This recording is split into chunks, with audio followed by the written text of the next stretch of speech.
ये कहानी एक छोटे से गांव की है जिसका नाम सुकूनतपुर था। ये गांव एक सरसब्ज वादी में वाक़ था जहां हर तरफ हरियाली थी, नदियां बहती थीं और पहाड़ों की बुलंदियां गांव को एक फितरी खूबसूरती अता करती थीं। गांव के लोग सादा जिंदगी गुजारते थे और उनकी जिंदगी का दारोमदार खेती बाड़ी और मवेशियों पर था। गांव के एक कोने में एक छोटा सा घर था जहां एक नौजवान लड़का अपनी मां के साथ रहता था। लड़के का नाम राजू था।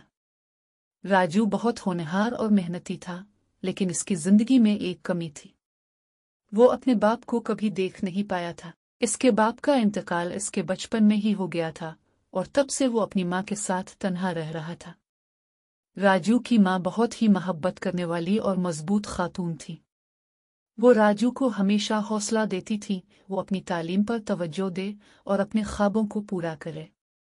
राजू भी अपनी मां की मेहनत को ज़ाय नहीं करना चाहता था, इसलिए वो दिन रात मेहनत करता था। एक दिन गांव में एक बड़ा मेला लगा। मेले में दूर दराज के लोग आए हुए थे और हर तरफ रंगारंगी थी। राजू भी अपनी मां के साथ मेले में गया। मेले में एक बुजुर्ग दरवेश भी आए हुए थे जो लोगों को नसीहतें कर रहे थे और उनकी मुश्किलात का हल बता रहे थे। राजू ने भी इन दरवेश से मिलने का फैसला किया। जब राजू दरवेश के पास पहुंचा तो दरवेश ने उसकी तरफ देखा और मुस्कुराकर कहा, बेटा, तुम्हारे चेहरे पर एक अजीब सी उदासी है। क्या तुम्हें कोई परेशानी है?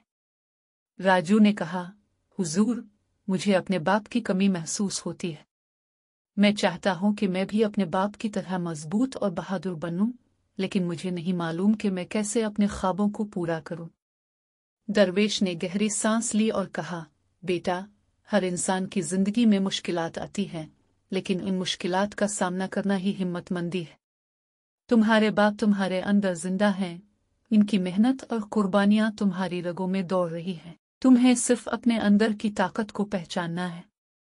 राजू ने दरवेश की बातों को गौर से सुना और अपने दिल में अज़्म किया कि वो अपनी जिंदगी को बेहतर बनाएगा। वो घर वापस आया और अपनी मां से कहा, उम्मी, मैं अपनी तालीम मुकम्मल करूंगा और एक दिन इस गांव को तरक्की दूंगा। राजू ने अपनी मेहनत जारी रखी और कुछ सालों बाद वो एक कामयाब इंजीनियर बन गया। इसने अपने गांव में एक स्कूल बनवाया जहां बच्चे मुफ्त तालीम हासिल कर सकते थे। इसके अलावा इसने गांव में पानी की सप्लाई के लिए एक नहर भी बनवाई, जिससे किसानों की जिंदगी आसान हो गई। राजू की कहानी गांव में मशहूर हो गई और लोग उसे सुकूनतपुर का हीरो कहने लगे। राजू ने अपनी मां को गले लगाया और कहा, उम्मी, आपकी मेहनत और दुआओं की बदौलत ही मैं ये सब कुछ कर पाया हूं।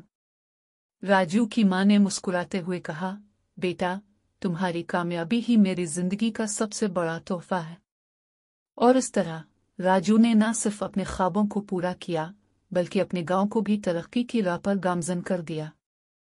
ये कहानी हमें यह सबक देती है कि मेहनत, हिम्मत और ईमानदारी से हर मुश्किल पर काबू पाया जा सकता है। इख्तिताम।